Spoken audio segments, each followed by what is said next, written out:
La lección de dibujo. Un cuento de Silvina Ocampo. Estaba durmiendo cuando oí un ruido insólito en la sala. Es muy grande esta casa y algunos de los cuartos atestados de objetos están cerrados para que no se ensucien demasiado, o más bien para que no haya que limpiarlos continuamente, porque el hollín, la tierra, los perros, las cucarachas que vienen de la calle son un constante peligro para la limpieza, que no siempre o casi nunca existe.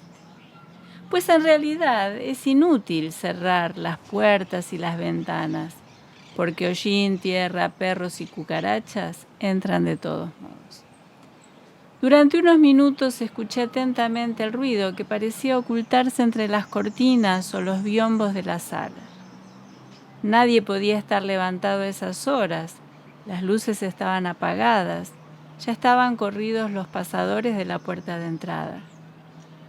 Me levanté sin ganas, porque sabía que esa acción, ese movimiento, más bien traería el insomnio a mi noche.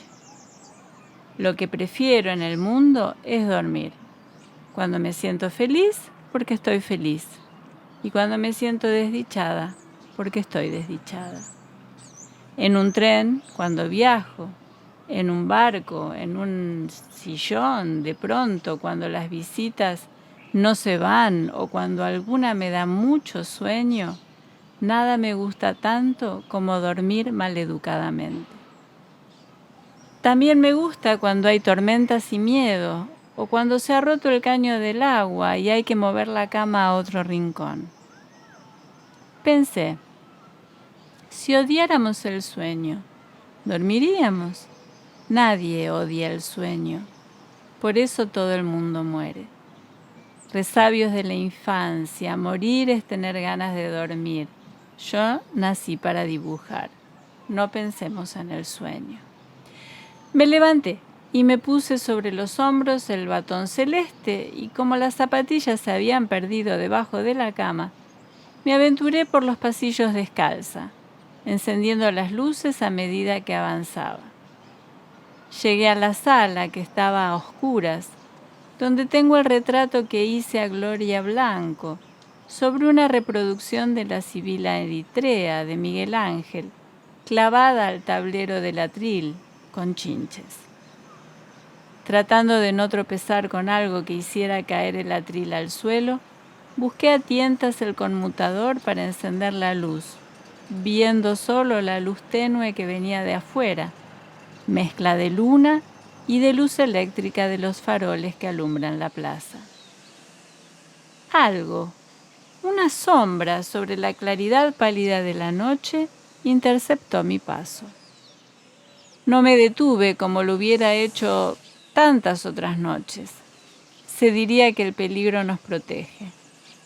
Asaltos vistos en los diarios, en el cine, en las revistas, en la televisión, persiguen la noche como moscas de verano, que vuelven agonizantes, pero con el mismo ímpetu, con el mismo zumbido.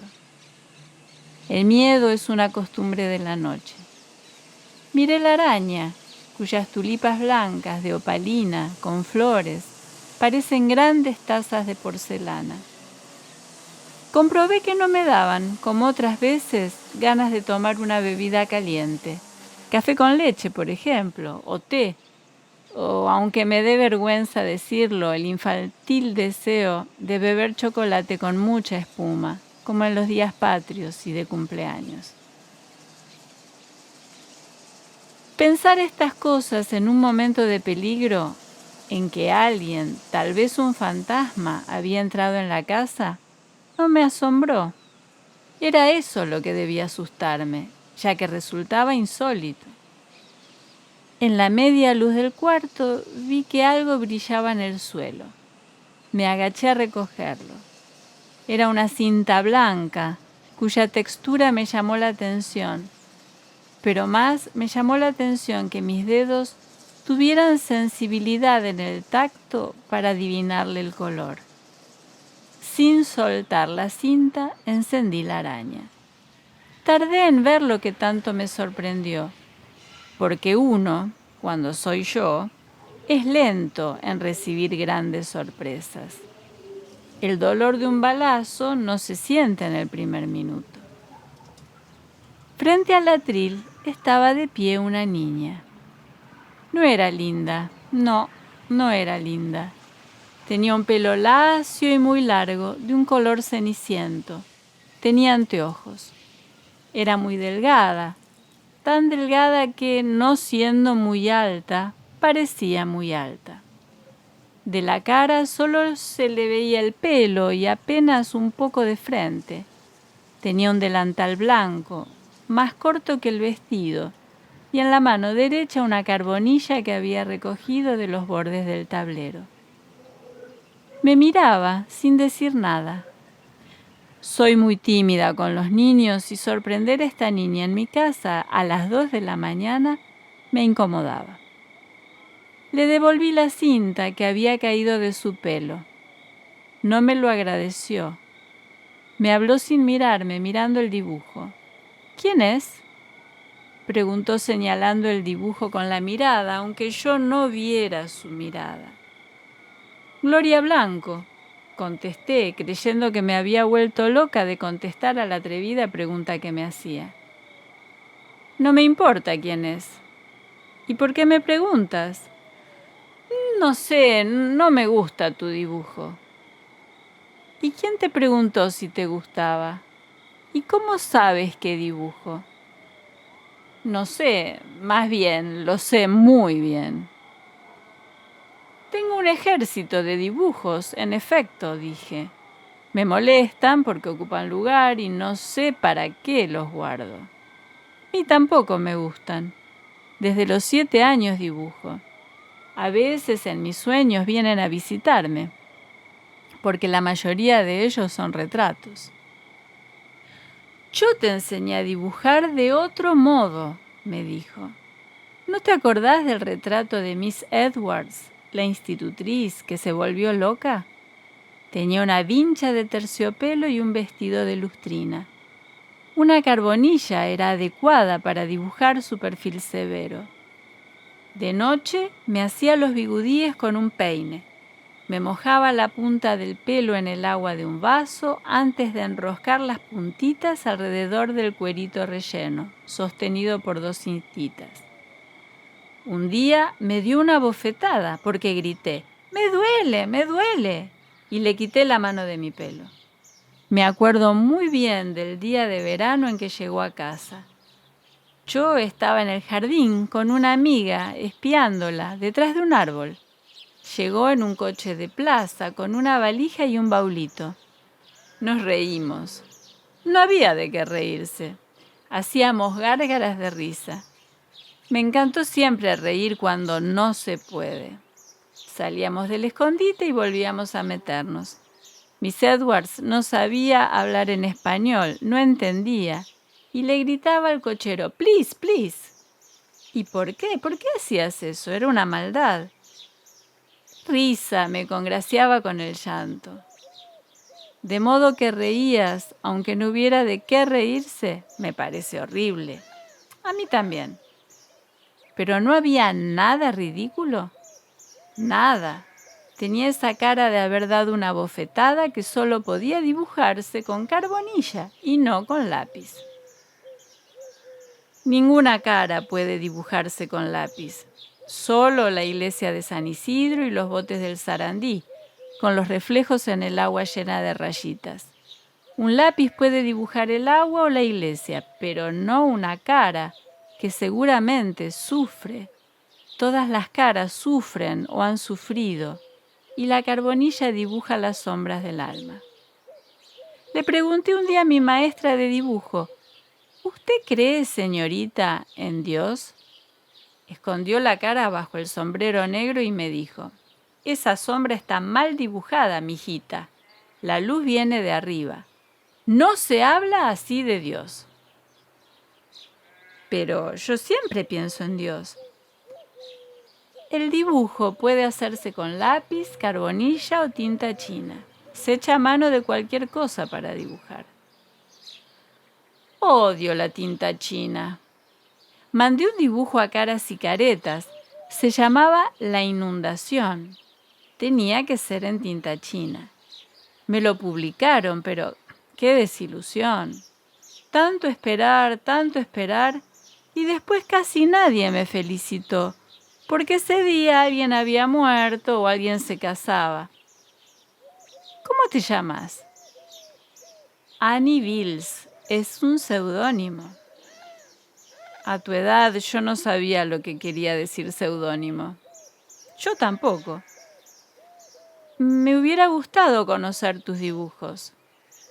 Hay uno en este cuarto, por extraño que parezca. Mostrámelo. Está en esa carpeta. Se arrodilló, abrió una de las carpetas que yo había colocado en el suelo porque no cabían sobre la mesa. Desanudó las cintitas de las tapas de cartón y retiró una hoja grande que puso sobre el atril donde estaba el otro dibujo. Mira con atención, dijo. Si llegaras a dibujar como yo te enseñé, serías una gran pintora, porque este dibujo parece un cuadro pintado al óleo. No dijo Figari, esta niña va a pintar muy bien cuando sea grande, porque ve muy mal. Y no dijo Reyles, parecen dibujos de Goya. Y no dijo Pío Colivadino, esta niña va a ser un orgullo nacional. ¿Y no me designó Cata Mortola la reinita de mis discípulas? Y Quinquela Martín no exclamó, ¡qué lindo croquis! No tendría inconveniente en firmarlo. Y no dijo Guiraldes, para mí que tiene talento. Ella, que era tan silenciosa, se volvió charlatana. Tomó la carbonilla en sus delgadas manos y dijo, así hay que manejar la carbonilla. Sobre el retrato de Miss Edwards trató de hacer unos trazos, pero la detuve. No toques ese dibujo, es perfecto, es el único dibujo mío que me gusta. Además, vas a manchar la reproducción de la Sibila Eritrea. Tuyo, decís, ese dibujo, dijiste que era tuyo. Mío, dije, sí, mío, es el único dibujo mío que me gusta. No sabes lo que he sufrido. Pasé tanto tiempo sin dibujar. Me lo propuse deliberadamente, como quien deja de fumar. Todas las mañanas sentí durante un tiempo que estaba cometiendo un pecado porque dejé de dibujar. Y después me acostumbré a esa privación voluntaria, a ese renunciamiento, a esa anulación, a ese suicidio, a esa pequeña muerte. Pero me gustaba conservar este dibujo. Dejar de dibujar fue como dejar de besar a alguien que uno ama mucho para darle las buenas noches. Ese rito que en cierto modo alivia la vida prosaica había terminado. Y era porque la pintura me hizo sufrir mucho. En los primeros tiempos yo dibujaba un león, parecía un perro. Dibujaba un caballo, parecía un camello. Dibujaba una paloma, parecía un buitre. Dibujaba un tigre, parecía un ratón. Esto fue lo que más me deprimió, que un tigre pareciera un ratón. Dibujaba un árbol, parecía un plumero. Eso era lo de menos. Dibujaba un zapato, parecía un automóvil de juguete. Un automóvil, nunca traté de dibujarlo. Como se les enseña a los niños, con el índice indicando cada cosa con su nombre, mostraba a las personas mayores mis cuadros. Lo que me daba más trabajo era hacerles entender que las sombras no eran pelos y la luz hinchazón. Mis retratos no tuvieron suerte. Uno que regalé a una persona de mi familia, una cabeza que era idéntica a la de Nefertiti, durante años quedó arrumbado detrás de un armario. Otro, de un amigo muy querido, desapareció en el momento en que se lo entregué. Otro se llenó de hongos debido a la humedad que había en el sitio donde lo escondieron. Y después de tanto trabajo, me di cuenta de que era mejor que las cosas no se parecieran tanto a lo que eran. Y quise dibujar un león con cara de señor y no pude, y un perro con cara de oveja y no pude. ¿Qué importancia podían tener esas cosas? Yo dibujaba lo que quería dibujar. Tardé en darme cuenta de que la realidad no tiene nada que ver con la pintura. Pero tardé demasiado. Un mecanismo equivocado se había apoderado de mí. ¿Qué recuerda uno de las cosas, sino lo contrario, a veces? El arte está fuera de la vida y esa mitad tiene que servir para algo. Y yo presentía siempre que vivir era algo terrible. El paso del tiempo, como el paso de un verdadero león, me daba miedo. Sabía que me devoraría con este anillo, con la cinta del pelo y el delantal puestos. Miss Edwards también lo había sentido una tarde de enero cerca del río. Nos sentamos en un banco hecho de ramas. Era la primera vez que hablábamos como amigas, Miss Edwards y yo. No sé cómo la conversación nos llevó a hablar de la locura. ¿Cómo será estar loco? Es la única frase que recuerdo de ese diálogo tan importante. Hoy mismo me parece lleno de meandros y de secretos.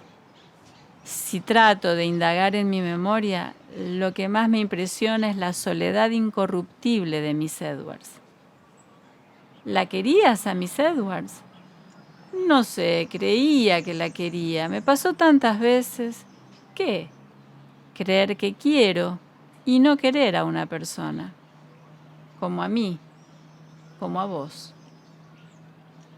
¿Te vas?, pregunté, viendo que la niña se alejaba, que se quitaba los zapatos para hacer menos ruido y que colocaba un índice sobre sus labios para imponernos silencio. La detuve. Le miré los pies desnudos. Tus pies se parecen a los míos. Que pronunciara el nombre de Miss Edwards y luego todo lo demás que dijo revelaba su identidad, pero que nuestros pies se parecieran me golpeó contra la vida real con violencia.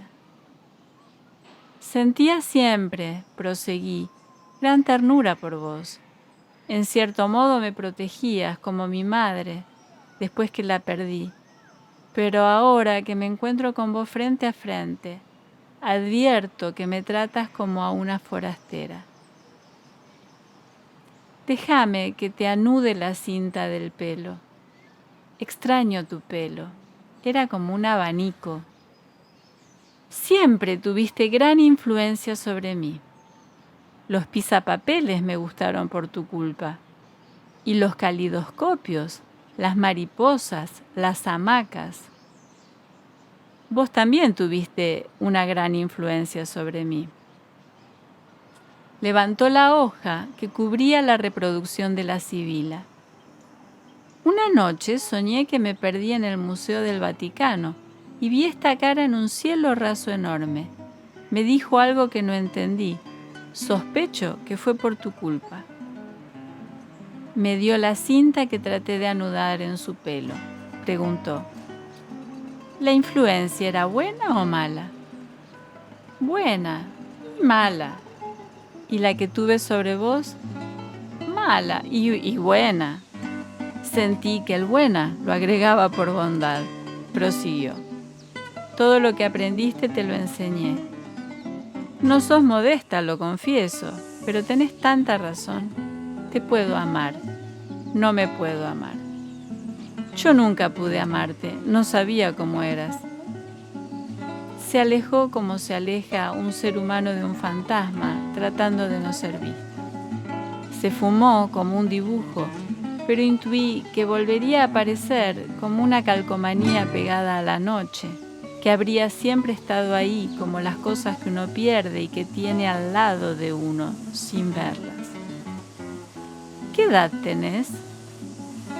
Nunca quise ser grande. La edad me parece la peor invención del mundo. Sentí que para siempre me extrañaría no tener la edad que tengo.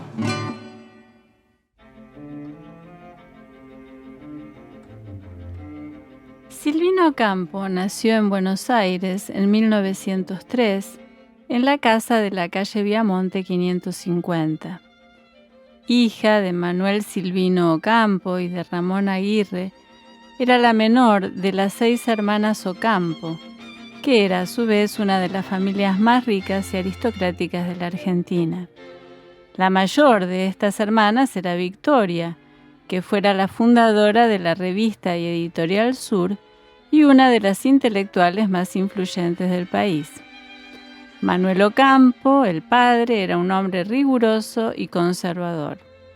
Al ser la pequeña o la menor de estas 6 hermanas, los padres ya estaban un poco más cansados de criar hijas y entonces las normas se relajaron un poco con Silvina, que dijo en alguna ocasión que se sentía como el etcétera de la familia. Además, aprendió a mantenerse, tal vez por eso, en un segundo plano en el que parecía estar cómoda. Desde pequeña estudió pintura y mostró inclinación por la poesía. De hecho, en su juventud estudió dibujo en París con Giorgio de Chirico. Gracias a la marcada tradición cultural de su familia y a la trayectoria de su hermana Victoria, que la vinculó al mundo literario, Silvina tuvo la oportunidad de moverse con soltura en este mundo. En 1933 conoció al que sería su marido, el escritor Adolfo Bioy Casares, con quien se casó en 1940. La revista Sur también agrupó a este grupo de amigos íntimos y escritores de gran talento que marcó una época.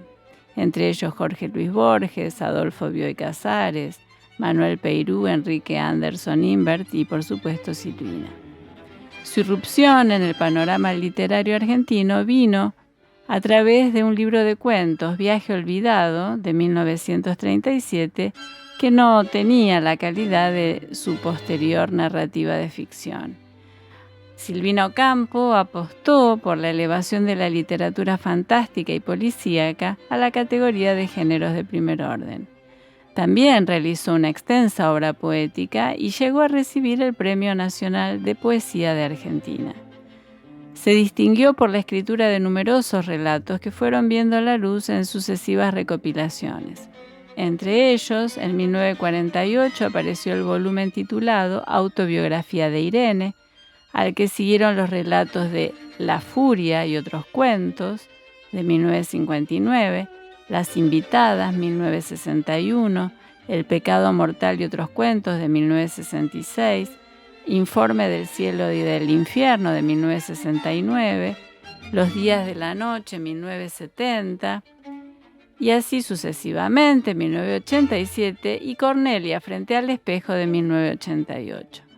Los cuentos de todas estas recopilaciones están poblados de seres fantásticos que aparecen enfocados tanto desde la ironía como desde el humor negro de que hace gala Silvina Ocampo, o bien están deformados por la extraña percepción de unos narradores incompetentes que no son capaces de establecer cualquier pauta ética que les permita separar el bien del mal.